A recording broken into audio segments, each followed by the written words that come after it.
the MEAC, like you said, it's some teams have opted out, some programs have opted out. You have some teams that left the MEAC. What do you think about the future of the conference itself?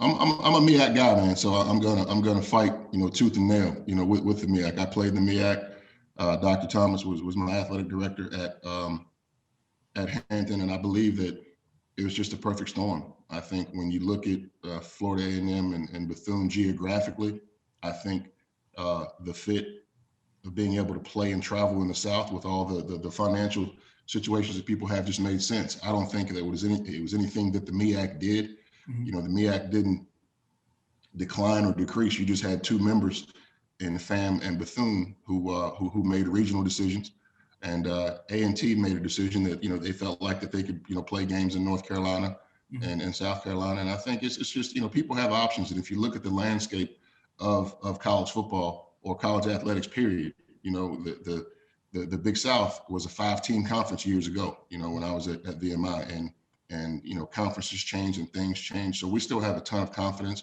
in the MEAC, in Dr. Thomas, in Raynoy Dito and the staff over there.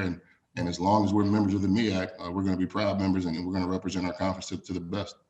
I've seen some people throw around to keep the MEAC alive and flourishing. I've seen them talk about the idea of adding CIAA schools, like a Virginia State, maybe some schools like that. How big of adjustment do you think it would be if those programs, did have interest in jumping up? Well, I think it's a financial deal. I think Virginia State would love to do it. I think they're capable of doing it in terms of their facilities and in terms of the type of athletes that they're able to attract.